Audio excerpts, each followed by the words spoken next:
All right, we are continuing on more about alcoholism, page 37 of the Big Book of Alcoholics Anonymous. We finished off talking about our friend Jim, who had whiskey and milk, and it continues like this. Whatever the precise definition of the word may be, we call this plain insanity. How can such a lack of proportion of the ability to think straight be called anything else? You may think this an extreme case. To us, it is not far-fetched, for this kind of thinking has been characteristic of every single one of us. We have sometimes reflected more than Jim did upon the consequences, but there was always the curious mental phenomenon that parallel with our sound reasoning, there inevitably ran some insanely trivial excuse for taking the first drink. Our sound reasoning failed to hold us in check. The insane idea won out. Next day, we would ask ourselves, in all earnestness and sincerity, how it could have happened.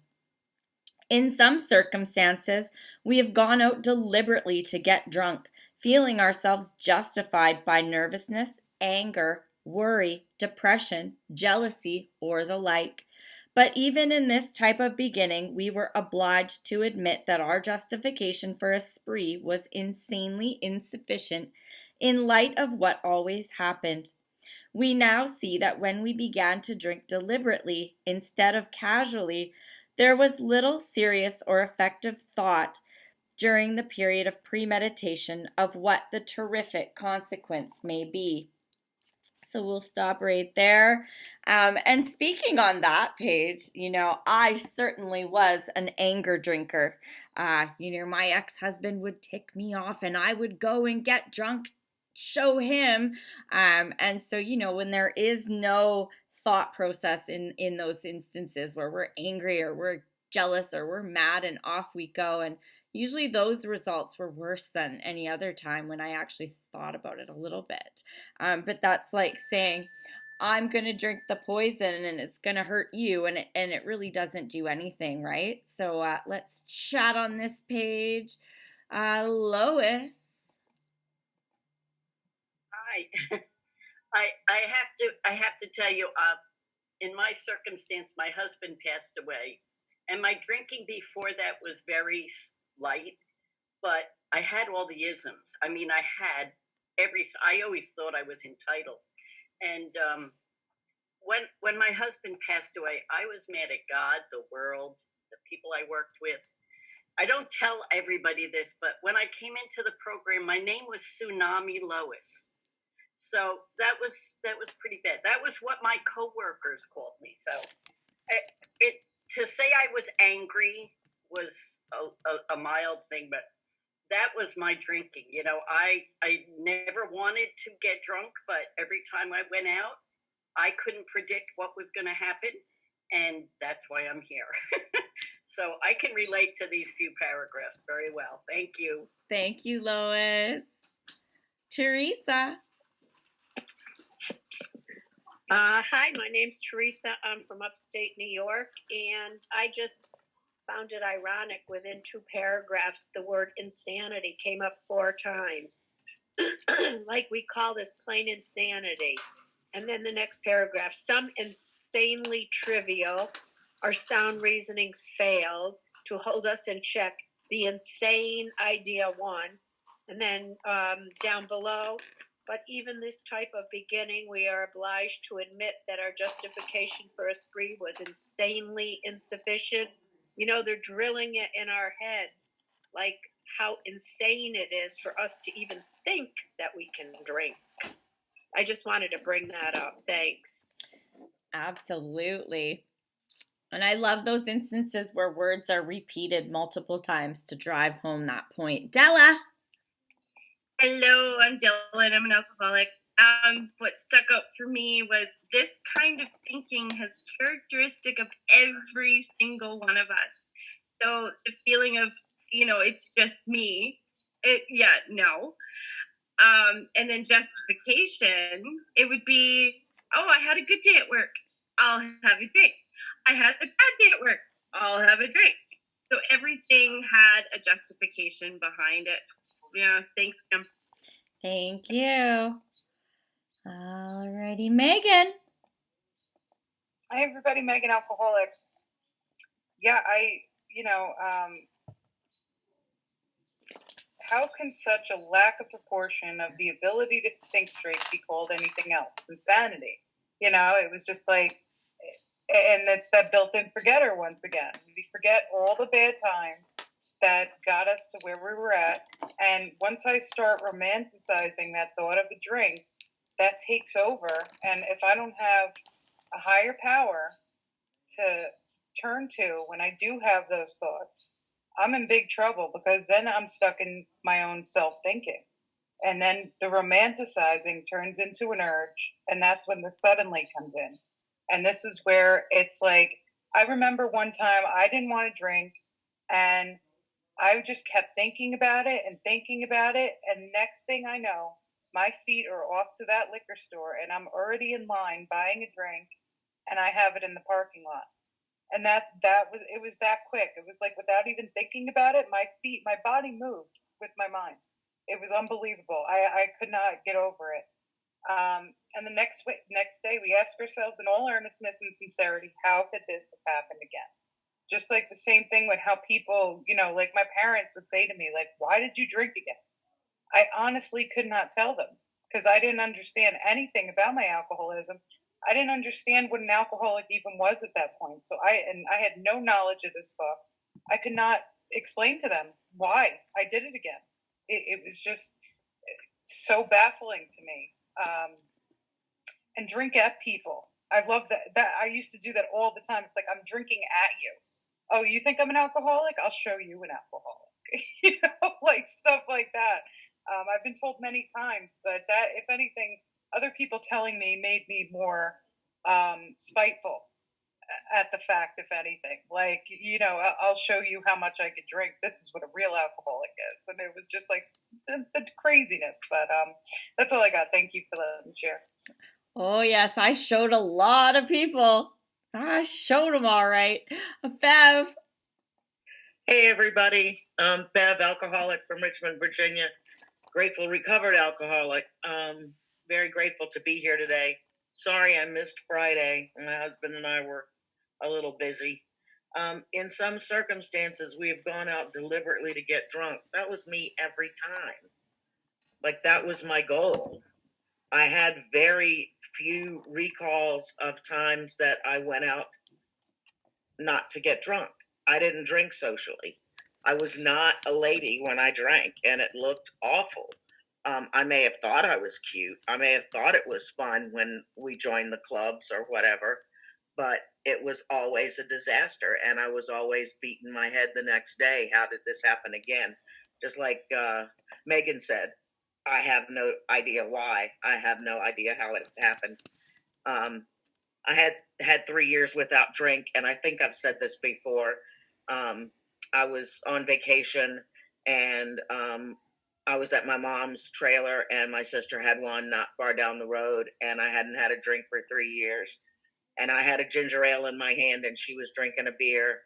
And she said, "You haven't had anything to drink for 3 years. Can't you just have one beer with me?" And I took that beer out of her hand so fast, I had no idea I had even done it. I mean, it was mind-boggling. And within minutes, I was on the back of someone's golf cart giving away their liquor, just riding around having a grand old time. And maybe I didn't drink the next day, but it wasn't very many days until I was off to the races. And that's just how progressive this disease is. I don't see, it says you may think this was an extreme case talking about the whiskey and milk guy. Nope. It's what we do. We drink because we have the ism.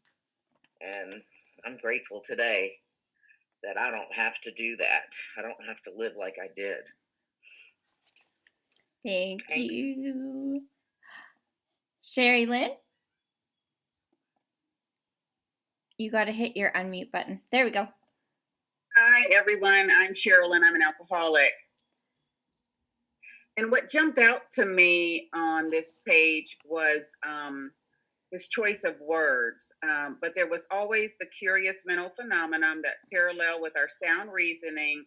There inevitably ran some insanely trivial excuse for taking the first drink. He could have said, "We're taking a drink," but the first drink, and it's the first drink that I've heard over and over and over that will get me drunk. And word choice is just always so powerful, especially in our literature. And then the other thing is, I remember hearing from an old timer asking the question, and it always stuck with me. He said, "What is the most important word in our opening, how it works?" And he had us sit there and ponder, what word is the most powerful? And it ends up, it's remember, because we forget the misery. We forget all the reasons why we decided we didn't want to drink in the first place. And if we don't keep that in the forefront, we're back to picking up. And so that just has always stuck with me, the remember, because we have internal forgetters or something like that is said. And, it's true.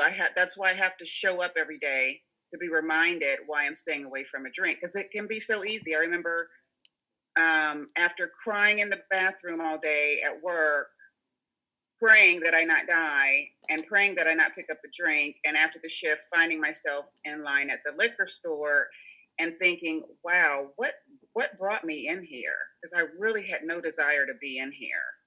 And I felt like a scientific rat, and I felt like an experiment in that moment. I felt like my brain was what drew me in, not a craving, but just literally my brain needed a hit, needed a fix. And that was an eye opener for me. But anyway, that's all I wanted to share. Thank you. Thank you. Joanne? You got it?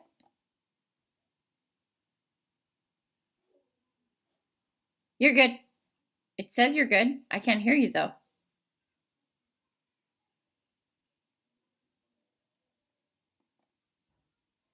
Can't hear you. Dang it. Now it says I can't mute you. Dang it. Charlene. Sorry, Joanne. Hi, Charlene, alcoholic. I feel bad, Joanne. She's gonna try to come back on. I'm like, Maybe. yeah. Yeah. Try again.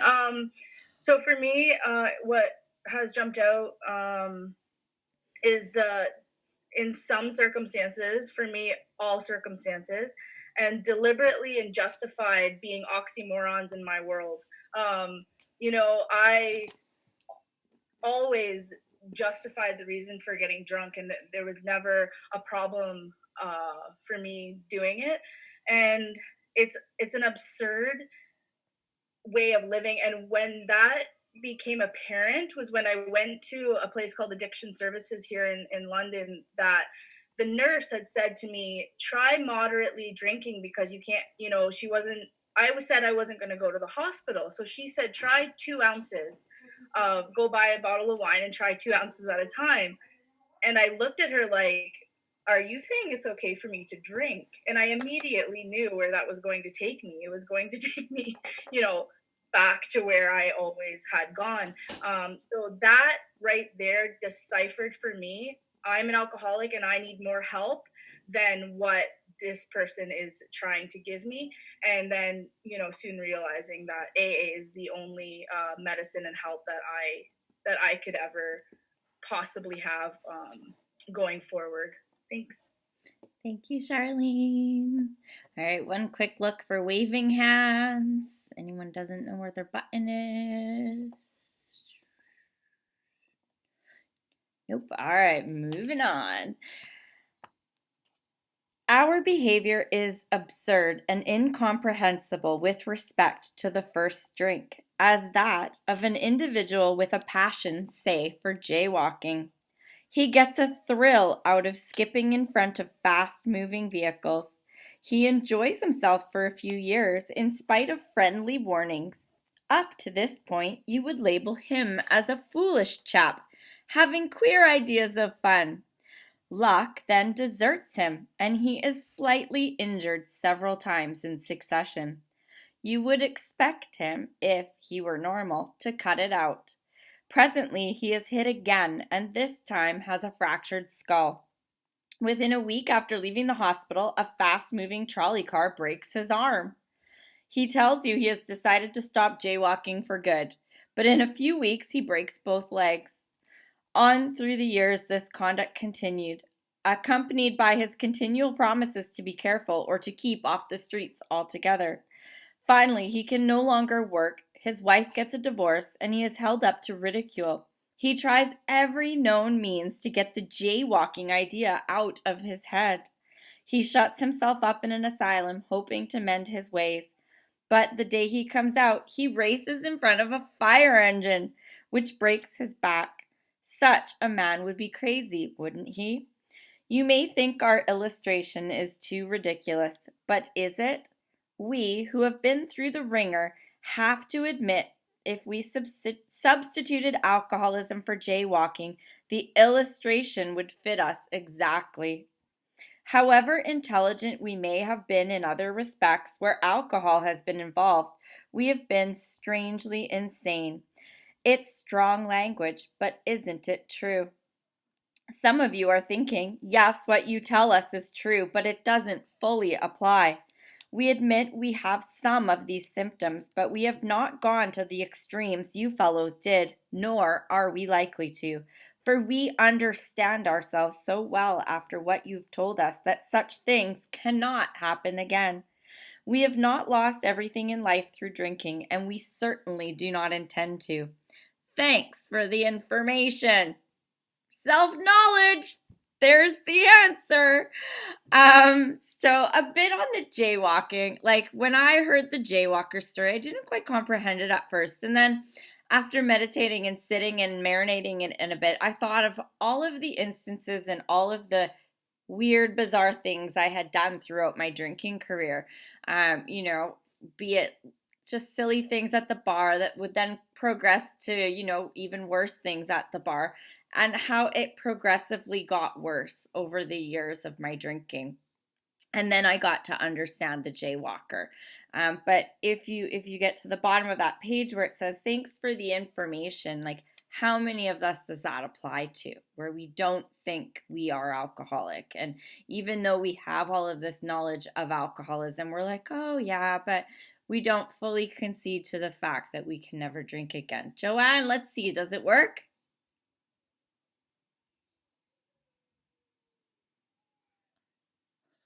Oh no. There is a button that says test mic somewhere. I've heard it to happen. Because I can't even mute you. It's a mutiny. Charlene? Oh, you're funny, Kim. Charlene, alcoholic. I just wrote down here, I was addicted to pushing the boundaries. So completely understand the jaywalker. I laughed out loud hearing the story. I think that it's absolutely hilarious because it encapsulates my whole life, going out and just doing the worst of the worst. And I'm going to chase that, high, constantly. And I can get in a lot of trouble because although I have 417 days of sobriety, I can go right back in a matter of a second to convincing myself that I'm gonna jaywalk again, and I don't care if I get hit by a bus or whatever it may be. So again, just so glad to be back here and connecting with this book and all of you. So cool. Thanks, Kim. Thank you. Yeah, and it really speaks to the progressive nature of our disease. Super, super progressive disease. Dottie! Hi, everybody. Dottie, alcoholic. I apologize that I was late and I have to leave early. I am not one happy alcoholic at the moment, but that's okay. Life on life's terms, right? So yeah, jaywalker. It's purely mental obsession, right? There's the allergy quite isn't there yet. Like he's just doing it over and over again. It's like that insanity, right? You do it over and over again, expecting a different outcome, and it's always the same outcome. And and I was there. I was there from before I became that blackout drinker. The silly, crazy, asinine things that I did, because I thought in my mind that I could. You know, my self knowledge, even now, gets me nowhere, and I have to remember. When I need help, I have to ask for it, because that paragraph on the first full paragraph on 39, I have so much underlined. The italic is underlined, and then emphasize is double underlined, and re-emphasize is double underlined, and then the rest of that paragraph is underlined. It's because self-knowledge doesn't work, and when you need help, I gotta ask for it. When I need help, I should say, I have to ask for it. And this reminds me so much of step one, that I have to ask for help and remember how powerless I am over that drink. And if I don't remember it, then I'll have to remember how unmanageable my life was because of that drink. So that's all I have to share. And I apologize that I do have to leave in like 10 minutes. So have a great rest of your meeting, ladies. Thank you, Dottie. Karen P. Okay, my mic. Okay. What I got out of this is the same thing happened to me. I would be like doing something, throw the shampoo or water out the back door, and myself break my rib. Say to myself, drunk, oh, well, that's going to hurt in the morning. Get up in the morning. Of course, I broke my rib. Then I would be dusting the cabinet in the living room, drunk, on a step ladder, fell off of that. Well, it didn't fall off. Just kind of stepped down and hit my arm on the table. Went to bed saying, boy, that's going to hurt in the morning. Next day, find out I broke my arm. And every time I would say to myself, well, I got to quit this drinking. It's going to kill me. This is going to kill me. And every day I would do it again and again and again, knowing I'm going to fall out of the attic tomorrow, knowing I'm going to break a rib, knowing I'm going to. And I figured eventually if I didn't stop drinking, I was going to kill myself. So thank God I have quit drinking. But why it takes beating ourselves to death, waking up not knowing where that knot on your forehead came from. Same thing as if I got out here and jaywalked, and just continued to do it over and over and over again. So, and I would say, people would say, boy, Karen, you really need to quit drinking. You're going to kill yourself. I'd say, thanks for that information. So, all right, that's all I got to share. Thank you, Karen. Jamie W. Hey, I'm Jamie, and I'm an alcoholic. What really stuck out to me is when it says he enjoys himself for a few years in spite of friendly warnings, and then right after that says luck then deserts him. And I really related to that the first time I read it, especially since, I feel like for a lot of us, we don't have consequences for a while, and it does kind of seem like all fun and games. But the thing about alcoholics is eventually we get to a point where our luck runs out, or our fun times run out, and then we start to have these consequences. And that was when I really started to understand that there was some kind of issue, but I wasn't willing to admit that I had a problem quite then. But I just think that is ironic that in that same way, we get to a point where it's not fun anymore and it's hurting us more than it's really helping us. So that's all I got. Thanks. Thank you so much. Donna R.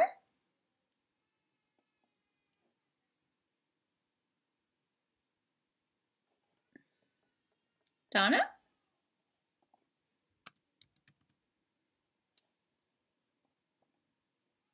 Donna, can you hit your unmute button?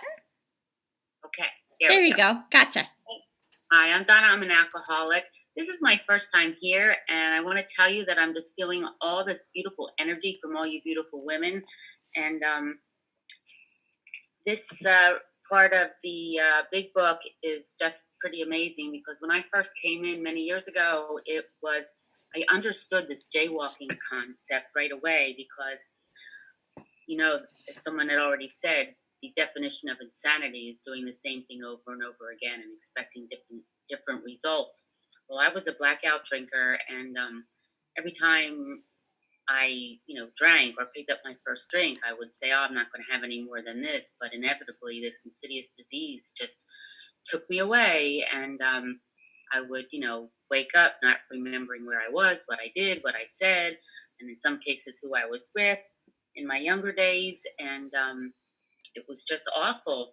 And I would just do it again. And no matter how many times I ended up in the hospital and how many times this disease almost killed me, it wasn't until the last time that it almost killed me that was so horrible that, by the grace of God, I found my seat in AA, and I finally got it that I just couldn't drink anymore.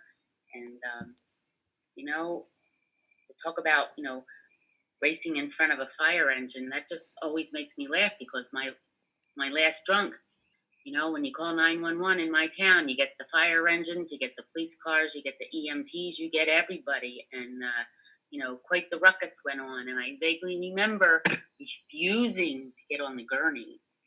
I walked out to the ambulance, and that's the last thing I remember. But disease almost killed me, and I am so grateful that I got my seat here. So thank you for letting me share. Thanks, Donna. Kelly D. Hi, everyone. My name is Kelly. I'm an alcoholic. Thank you for your service today. It's wonderful to be here. I love the last point, the last sentence that you read. We have not lost everything in life through drinking, and we certainly do not intend to. Thanks for the information. I thought about when I came in at 32 and I really wanted what everybody had. And I was like 26. I went to NA first, but drinking was always there, and I was trying to get sober. And I just thought of myself, like, how many times people were like, you're doing too much, you're drinking too much. And I was like, And then when I first found out about AA, it was from a therapist. And she was giving me all these, like, hints about my drinking. Because, like, if we're not ready to hear it, we're not ready to hear it. But there is that cycle of guilt, shame, remorse. Do it again, repeat. Guilt, shame, remorse, repeat.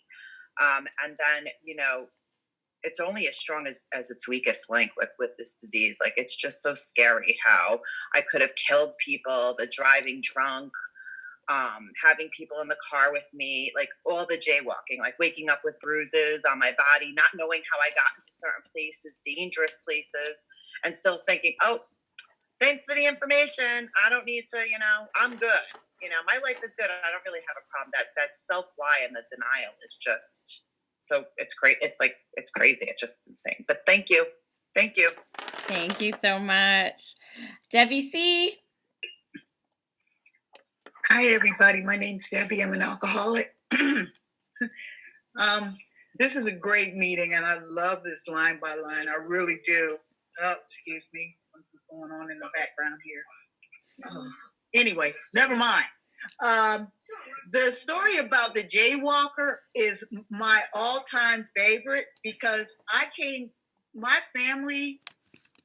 a family that wasn't alcoholic, and their parents weren't alcoholics. So when I became alcoholic, I heard, the crazy things about, well, why don't you try to slow down, or why don't you just quit? And from their perspective, they were looking at the person, the jaywalker. They were looking at me as the jaywalker. And I guess through my progression, I got to the point where I was one of those people who said, well, thank you for letting me know that life can get rough, but now that you've given me that information, it won't happen to me. And sure enough, I ended up getting hit by the trolley car. So I am grateful to be sober. I'm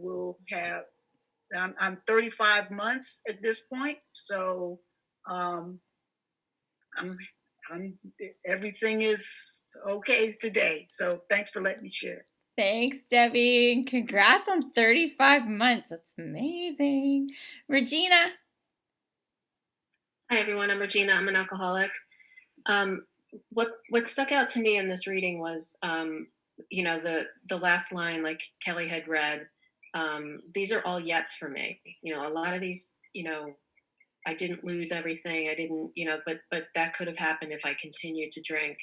And, the other thing that really popped out at me was however intelligent we may have been in other respects where alcohol has been involved, we have been strangely insane. And I had a sponsor point out to me when we were reading this section, she said, think back along your drinking history and all of the times where you were in trouble, or even like I don't even think she said in your drinking life. She just said in your life when you got in trouble. And I had to write down every instance. And then she said, was drinking involved? And in like 95% of those instances, drinking was involved. And she's like, well, do you see the correlation? Like, you think that you're an intelligent person and you can make good decisions, but once you have alcohol in your system, it's not, you don't have any control. And that was pretty eye-opening for me. And the other one was I don't think we read this paragraph yet, but the one about absolutely unable to stop drinking on the basis of self-knowledge. That said to me that I needed a higher power, that I really needed to establish that connection, and that being part of this program and doing the steps and doing the work, it was all about changing the person that I brought in, or I was going to die. And I needed to come to that place. So thank you. Thank you so much, Regina. Jenny D. Thank you, Kim. My name is Jenny. I want to say my name is Jenny, and I'm a recovered jaywalker. I'm an alcoholic. Kind of like what I think it was Debbie said earlier.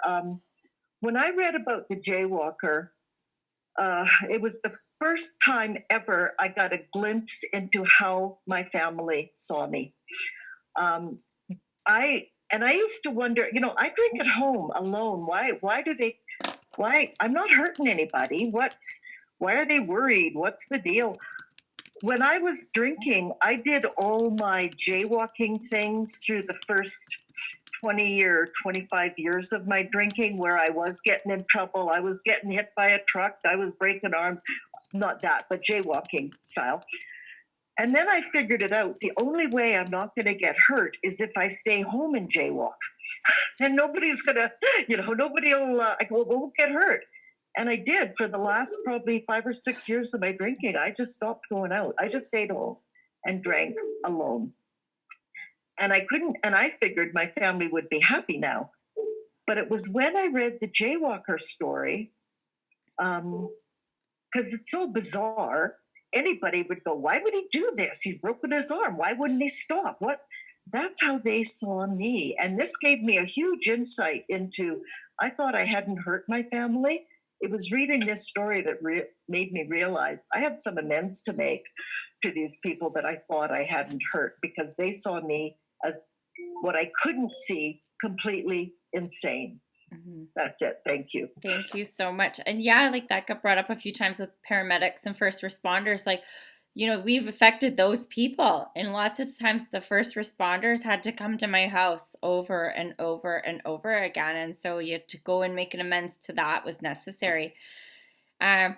Lois D and Jenny D, you guys could be sisters. You like popped up side by side on my screen now. So funny. One more quick one before we move on to my buddy Fred. Marie. Oh, where'd you go? Marie, where'd you go? There you go. You got to unmute yourself? Okay. There you go. Sorry about that. Hi, Marie, alcoholic. When I was drinking, I never had any plans or desires or wants to even stop, and so when I did decide to, get some help and get into some treatment and even start working a program, the jaywalking story reminds me a lot of my in and outs. I would get sober, I would drink again, I would get sober, I'd drink again, in detox, in rehab, out of rehab, going to AA, working the 12 steps, still drinking again, that insanity. And that's what, I identify with the jaywalker with, as just that complete insanity of coming in and coming out and running on my self-will, and it's like, but until I got, until my last pickup, I knew that this insanity had to stop. And the only way to do it was to completely make a decision to surrender to my alcoholism. And it is just, I'm sitting here almost laughing about it because I'm like, oh, the insanity, it's laughable today. It's laughable today, but it sure the hell wasn't laughable back then. So thank you. Thank you so much. All right, ladies, let's continue on with my man, Fred, page 39. That may be true of certain non-alcoholic people who, through drinking foolishly and heavily at the present time, are able to stop or moderate because their brains and bodies have not been damaged as ours were. But the actual or potential alcoholic, with hardly an exception, will be absolutely unable to stop drinking on the basis of self-knowledge. This is a point we wish to emphasize and re-emphasize, to smash home upon our alcoholic readers as it has been revealed to us out of bitter experience. Let us take another illustration. Fred is a partner in a well-known accounting firm. His income is good. He has a fine home. He is happily married and the father of promising children of college age. He has so attractive a personality that he makes friends with everyone. If ever there was a successful businessman, it is Fred. To all appearance, he is a stable, well-balanced individual. Yet, he is alcoholic. We first saw Fred about a year ago in a hospital where he had gone to recover from a bad case of jitters. It was his first experience of this kind, and he was much ashamed of it. Far from admitting he was an alcoholic, he told himself he came to the hospital to rest his nerves. The doctor intimated strongly that he might be worse than he realized. For a few days he was depressed about his condition. He made up his mind to quit drinking altogether. It never occurred to him that perhaps he could not do so, in spite of his character and standing. Fred would not believe himself an alcoholic, much less accept a spiritual remedy for his problem. We told him what we knew about alcoholism. He was interested and conceded that he had some of the symptoms, but he was a long way from admitting that he could do nothing about it himself. He was positive that his humiliating experience, plus the knowledge he had acquired, would keep him sober the rest of his life. Self-knowledge would fix it. We heard no more of Fred for a while. One day we were told he was back in the hospital. This time he was quite shaky. He soon indicated he was anxious to see us. The story he told is most instructive, for here was a chap absolutely convinced he had to stop drinking, who had no excuse for drinking, who exhibited splendid judgment and determination in all his other concerns, yet was flat on his back nonetheless. Let him tell you about it. I was much impressed with what you fellows said about alcoholism, and I frankly did not believe it would be possible for me to drink again. I rather appreciated your ideas about the subtle insanity which precedes the first drink, but I was confident it could not happen to me after what I had learned.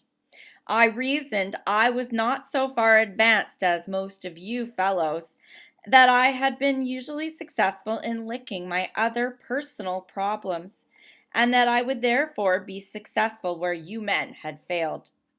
I felt I had every right to be self-confident, that it would be only a matter of exercising my willpower and keeping on guard.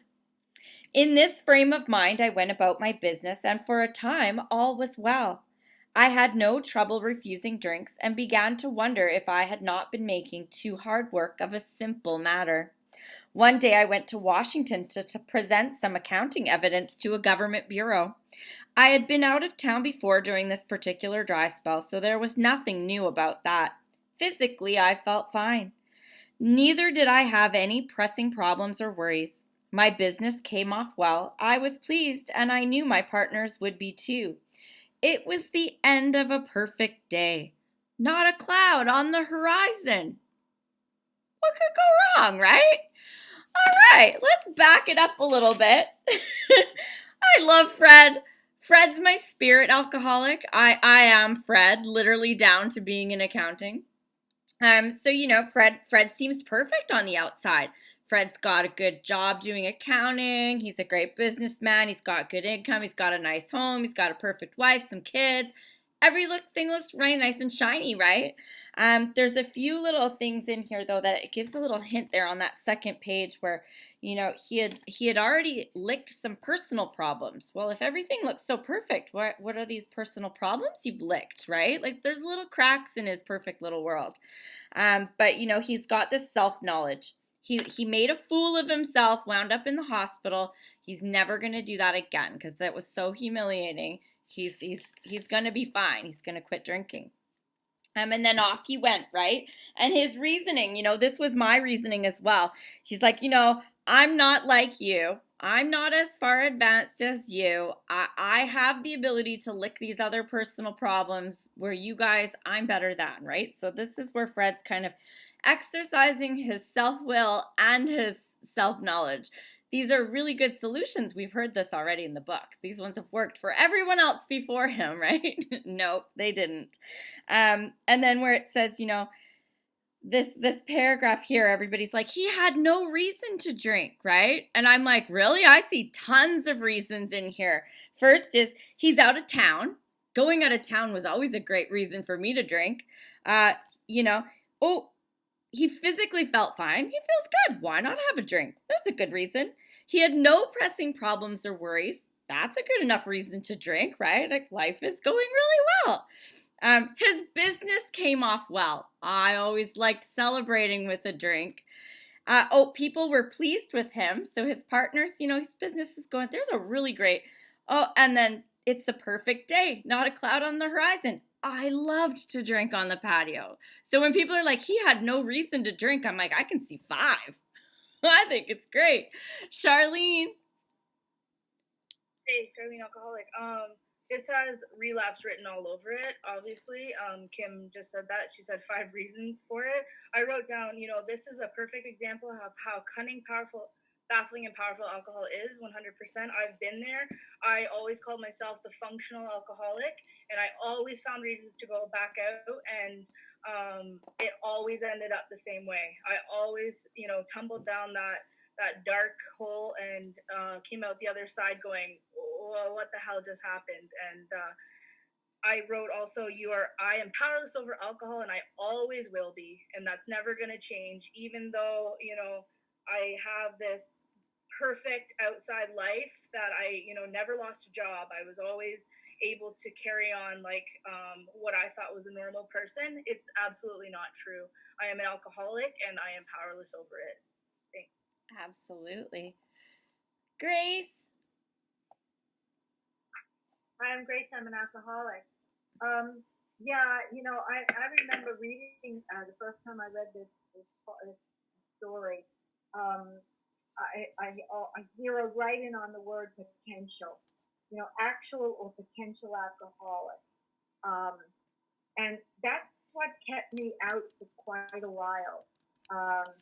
Because I was trying to compare myself to what I was reading about. What would be my characteristics if I was really alcoholic? But I wasn't really trying to look at my actual behavior and make my judgment from that. So that the potential alcoholic thing was really crazy to me. And I also was not someone who would drink a lot because I was angry or I was mourning over something. I loved to celebrate something. If I accomplished something, that was obviously the perfect time. If it was a lovely day, if the sun was shining and I could sit outside in the sun at 5 o'clock, that was a perfect reason, How could anyone possibly enjoy this part of life unless you drank with it? I mean, it made total sense to me. Um, so, you know, so the thing about having knowledge, and that is not necessarily the only thing that you need to get sober and stay sober, was absolutely apparent to me. I had to reach a point where all the promises I ever made to myself, I broke. You know, just like the guy who, you know, was jaywalking, it was the same idea. You know, I kept making that plan. It was like, you know, the jaywalker was saying, well, I'll go to the corner and I'll walk across the street by the light, you know. I would have these plans, but I didn't do them. I just never seemed to be able to do them. And I had many of those times that were very evident to me, where I made scenes. I was out in a lovely dinner at at a priest's house, and I was there with friends. And in the middle of dinner, I don't know what I disagreed with him. I stood up. I started yelling at him. I just made everybody uncomfortable. You know, it was awful. And then afterwards, this friend of mine said, you know, we didn't go to that dinner to be that uncomfortable and to have you, you know, get so angry. You know, and yet that wasn't enough. That wasn't enough. That didn't, you know, was his fault because he just said the wrong thing, and I had to, you know, I had to correct him. And so it was like that. I mean, it wasn't those things that ever brought me in. It was just finally, I did something that last night that I had made every plan in the world not to do. I thought I had it all set up really perfectly, but I wouldn't do it. And within a second, I didn't even have to think about it. It was like in an instant I changed direction and drank and did everything I said I wouldn't do. So, yeah, there's all kinds of time to drink. I had them all, and celebrating or anything else was just as good of a reason as anything. But the potential thing, that was a tough thing for me. I said, that's it. See, I'm only potential, you know. So anyway, thanks for listening. Thanks, Grace. Yeah, I laugh when people are like, Fred had no reason to drink. I'm like, he had tons of reasons, tons and tons. Marianne. Hi, I'm Marianne, alcoholic. Yeah, I agree with you, Kim. That was my thinking exactly. Years ago, I worked as a visiting nurse, and when some of the nurses came back at the end of the day and told a particularly harrowing story about something that had gone terribly bad, and they kind of salvaged the situation for the patient, you know, a few of us would say, oh, you need a drink, we're taking you out. So we'd go across the street to the local bar, we'd have a few drinks, and, you know, over time, I realized I was different because they would all have a drink and relax and take a deep breath and go, oh, now I can go home, you know, I'm okay. And me, I would be cranky and irritable and discontent because I couldn't drink as much as I wanted to change my mood and drive home. And they were all leaving anyway, so nobody needed to drink more, and I did. And then I had to go home to 3 kids, so it wasn't like I could go home and then indulge. So I was always just cranky, miserable, and discontent. But the self-knowledge thing hit me because, you know, he's saying, I'm not like you, I'm not so bad, you know, I don't need to fight this terrible bullet of not drinking yet. And that was, you know, for me, when I first came in the rooms, I felt like that too, because I didn't have this big war story. But the truth is, it was bad enough I was like me. I didn't need to be like you. So once I realized it was enough that I was like me, you know, then I could accept the program, you know, completely. Thanks for letting me share. Thank you so much, Marianne. Flo, you're good. Oh, thanks. I'm an alcoholic. What jumps out at me always in this section is I had no trouble refusing drinks. I began to wonder if I had not been making too hard work of a simple matter. As soon as I started having that debate, whether, well, maybe I can have one because I haven't drank for a while, I lost that debate each and every time. And so that's what I really relate to in this story. Thanks for letting me share. Thanks, Flo. Vanessa. Vanessa, I'm an alcoholic. I'm really glad that Flo just said that because I read, I had no trouble refusing drinks and began to wonder if I'd not been making too hard work of a simple matter. But 2 lines later, he says I had been out of town before during this particular dry spell, which meant that there had been more than one dry spell. So I'm led to wonder how many dry spells, have there been, and how many times has he tried? And he makes it sound like this is only one time since he had met up with all these guys who told him all this stuff, but it seems that it's been a few times. Yeah, absolutely. And there's little cracks in his story, like licking my personal problems before. Like, how many personal problems have you had? Why do you have these personal problems? And how did this land you in the hospital, this case of the jitters? Because, like, what, your first time drinking, you just show up at the hospital? Like, there's got to be some more to this story, Fred. You're leaving some out here, buddy. Leslie, you got to hit your unmute. Hi, Kimberly. My name's Leslie. I am an alcoholic. Thank you, everyone, for being here. I came in, I felt so victimized that I couldn't even begin to see my part. And I was so full of anger and resentment that more than one person in this program said, we doubt you're going to be able to overcome that and believe there's something greater than you.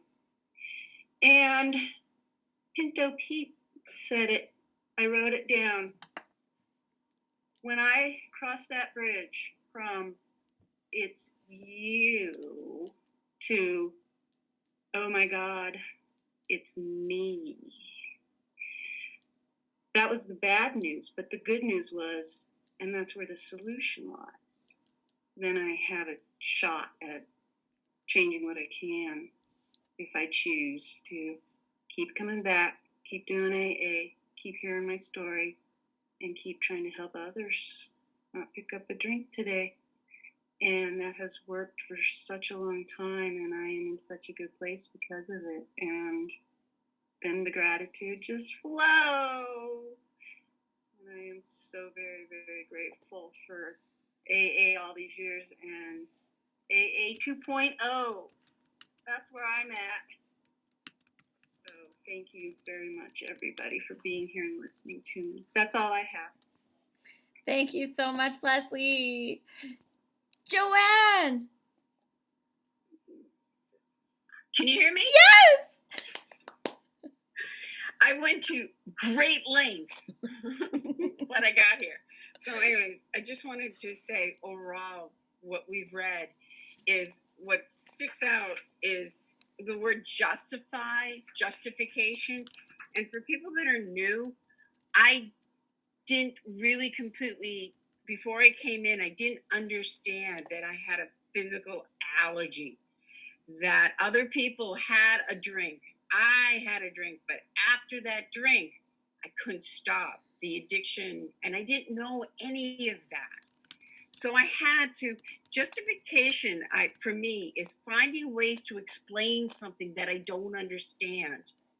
And so I drank because this, and I drank because that, and I did, and I had this whole list of why I drank, but it still didn't stop me from drinking. I went into therapy and came up with all these reasons why I drank. It didn't stop me from drinking. Finally, coming into AA and hearing that I have a physical allergy, I have an addiction to alcohol that once I have one, it sets off a chain reaction and I can't stop drinking. I didn't really want that explanation because now I have an answer. I didn't like the answer, but now I have the answer. And so now when I hear people say, let me rephrase this. When my parents died, I could give a reason to drink, but it wasn't the real reason. That it all is a simple program. It's just for complicated people that just want to keep telling themselves that they have the justification to drink. And working this program, I set my pride and my self-centeredness behind, and I focus on that the only reason why I drink the way I drink is that I'm an alcoholic.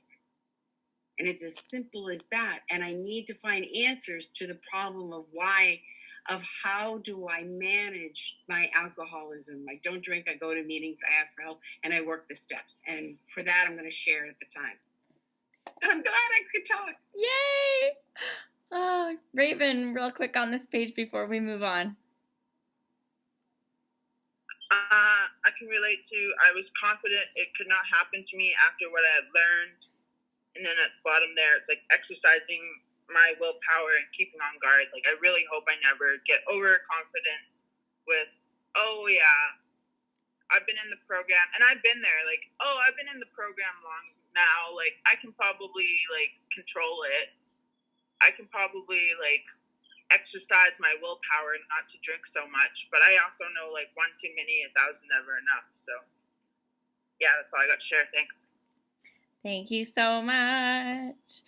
All right, let's finish off what Fred's doing and then finish off more about alcoholism.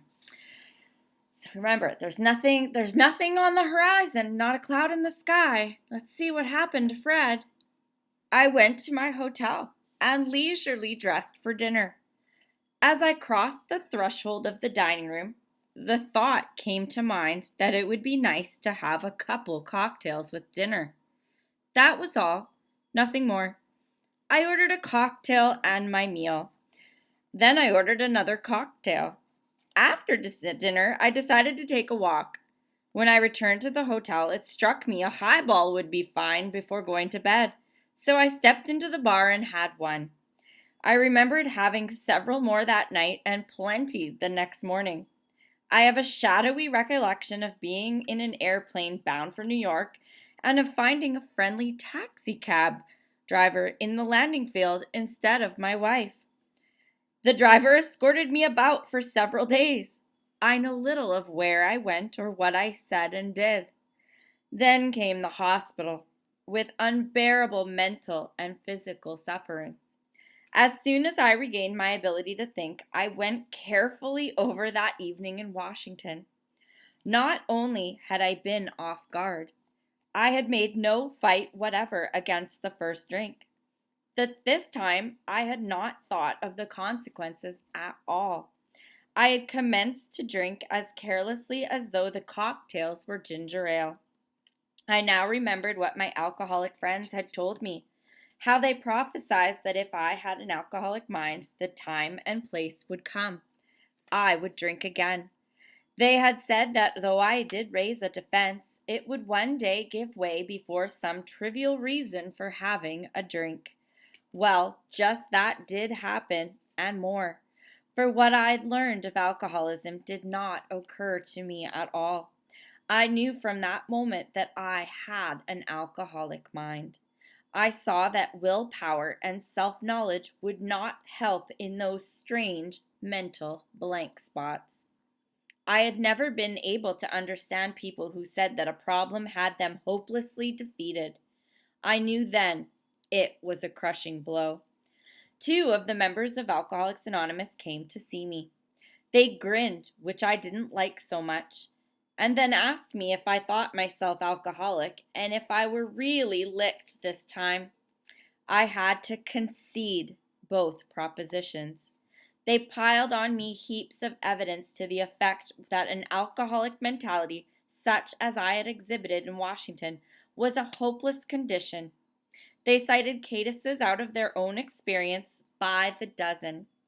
This process snuffed out the last flicker of conviction that I could do the job myself. Then they outlined the spiritual answer and program of action which 100 of them had followed successfully. Though I had been only a nominal churchman, their proposals were not intellectually hard to swallow. But the program of action, though entirely sensible, was pretty drastic. It meant I would have to throw several lifelong conceptions out of the window. That was not easy. But the moment I made up my mind to go through with the process, I had the curious feeling that my alcoholic condition was relieved, as in fact it proved to be. Quite as important was the discovery that spiritual principles would solve all my problems. I have since been brought into a way of living infinitely more satisfying and I hope more useful than the life I lived before. My old manner of life was by no means a bad one, but I would not exchange its best moments for the worst I have now. I would not go back to it, even if I could.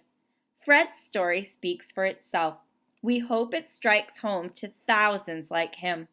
He had felt only the first nip of the ringer. Most alcoholics have to be pretty badly mangled before they commence to solve their problems. Many doctors and psychiatrists agree with our conclusions. One of these men, staff member of a world-renowned hospital, recently made this statement to some of us. What you say about the general hopelessness of the average alcoholic's plight is, in my opinion, correct. As to two of you men whose stories I have heard, there is no doubt in my mind that you were 100% hopeless, apart from divine help. Had you offered yourselves as patients at this hospital, I would not have taken you, if I had been able to avoid it. People like you are too heartbreaking. Though not a religious person, I have profound respect for the spiritual approach in such cases as yours. For most cases, there is virtually no other solution. Once more, the alcoholic at certain times has no effective mental defense against the first drink. Except in a few rare cases, neither he nor any human being can provide such a defense.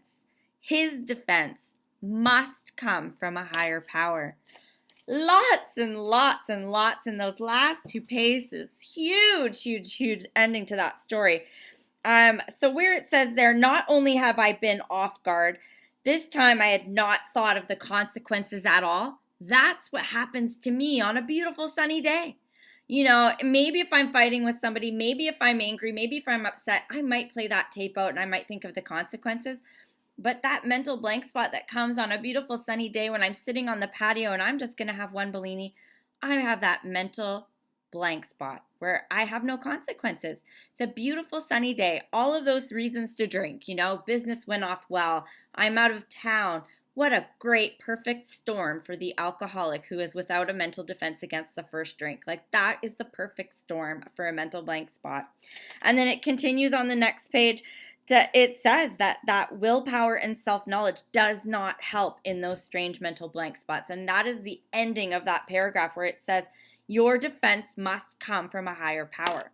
And I love that it says there that no human being can provide such a defense. You know, my sponsor's not going to help me get out of that blank spot. I must have a higher power that is my defense against the first drink. There is so much more in there. You know, he had to concede to both propositions. You know, if I have someone who has relapsed and is coming back, I say pretty much what they said here. Are you done? Do you think you're an alcoholic? Because if this isn't going to work if you don't, like, are you done now? You know, and we don't have to be badly mangled before we get this program. I'm a high bottom drunk like Fred. I didn't have to lose everything except my self-esteem, my self-respect, you know, all those other things. That's bad enough. Sharon. Oh, shoot. Hi, I got you. Oh, I had you. Hit your button. I got it. There you go. Hi, I'm an alcoholic. I love this group, by the way. Thank you so much. A friend told me about it, so I just been kind of lurking in the background. But this, yeah, there's a lot. This one says a lot, and you know, I had made no fight whatever against the first drink. I never did. You know, I never had any defenses in order. I came in and out of these doors for 20 years before I finally totally surrendered. And you know, and I'm grateful for my life today, but that's, you know, we'll get to that down the road. But yeah, I never, and the consequences were never big enough for me. You know, I never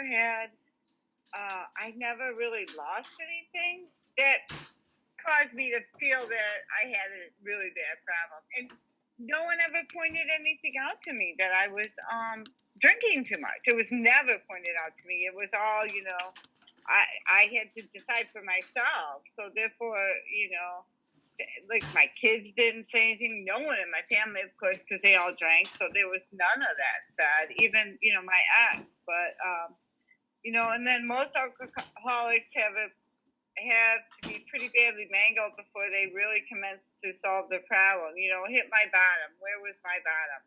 You know, I kept digging deeper and deeper. I'd go back out and I'd dig a little bit deeper, you know, because like I said, my consequences weren't enough. And, you know, when I came back this last time, I was like, yeah, I'm just sick and tired of being sick.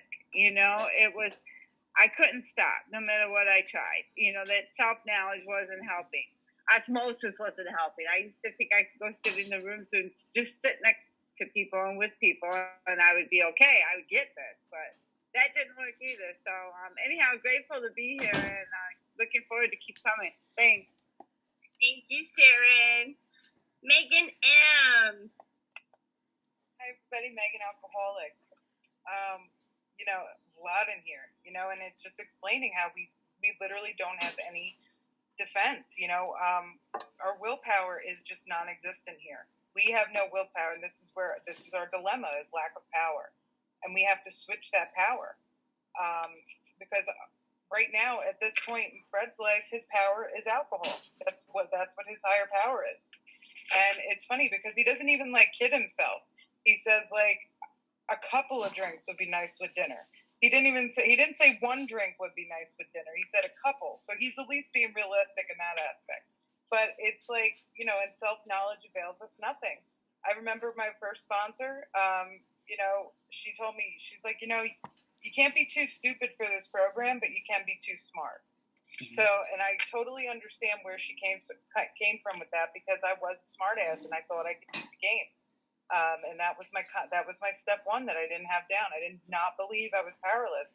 I thought I had some kind of power to defeat, you know, this game, this insanity that I thought it was, and not realizing that, you know, the outcome was going to be death if I kept going. So yeah, I had to get that higher power at some point, you know. Even if I just used the rooms or used my sponsor's higher power, you know, for the meantime, until I figured out my own, it was just, and I tell my girls that all the time, my sponsees, don't ever use me as your higher power. I said, I'm not that powerful. You know, I said, you know, because I've seen plenty of, you know, situations where sponsors went out and drank and their sponsees went right out after them. I said, you can't put that much, you know, power on me. Don't put me on a pedestal or nothing like that. You have to make sure you count on your higher power. So that's all I got, but thank you so much. Thank you, Megan. Emily B. Emily?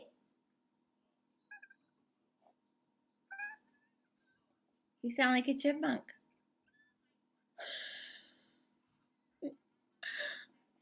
Let's try again. Oh no, you're chipmunked. Oh shoot!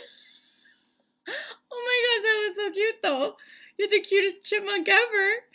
Okay, back to Charlene again after everybody's volume doesn't work. Why is this happening? What the hell? Oh, Emily. Oh no. Okay.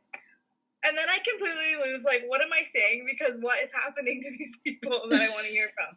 Charlie and Alcoholic. What stood out to me was the part where he says, you know, they piled on heaps of evidence to the effect that an alcoholic mentality such as I had exhibited was a hopeless condition. And then they cited cases of their own experience. And then he said this process, the process of, you know, what worked for him, snuffed out the last flicker of conviction that I could do the job myself. For me, that was DUI, jail, and then potentially losing my job, and then going to rehab. And right now it just hit me that that was the process that I needed to take. I needed to be taken completely out of my situation. For, my rehab was 19 days. I needed to be taken out, and I needed to reevaluate, and I needed heaps of evidence. Why am I an alcoholic? What is going on? And the bottom line is I cannot do this myself. And I'm learning that every single day. When I start getting resentments, when I don't want to go to meetings, that's me saying I can do this on my own. I'm good now, which obviously will lead me to a relapse. Quite as important was the discovery that spiritual principles would solve all my problems. Kim emphasized that, so I highlighted it, and I thought, okay, again, here's the solution. Here's the answer to all of this. I was pretty badly mangled at the end, and that is definitely what helped me, solve all my problems. I still feel like I'm still, I still struggle on a daily. I can't yet say I'm a recovered alcoholic, and that kind of bothers me, but I'm getting there, and I'm learning. So I so appreciate this meeting. Thank you. Thank you so much. And yes, if you ever have those people, and I know they hate me when I say this, but they can put me on their list, but that people are, acceptance is the answer to all my problems today. Oh, no. Page 42, spiritual principles solve all my problems. All of them. Acceptance makes it worse for me. Acceptance makes me have resentments. Spiritual principles solve all my problems. And it says it earlier in the book. It says there is not a problem amongst us that we have not been able to overcome. And it's true. This program gives us those answers. And I love that snuffed out that last flicker of conviction that I can do myself. That's that lurking notion. Those are those reservations. It's like we conceded. There it is in that same chapter, that language. And then, of course, I love that part where it says, I would not exchange its best moments for the worst I have now. My worst days today are better than my best days back then when I was using and drinking. So such a great chapter. Fred is my man. I love that Fred guy. He's awesome. Anybody last call to speak on this page? Waving, blue hands, anything of the sort? No. Alrighty. So ladies, we're going to move on to We Agnostics next time. So exciting.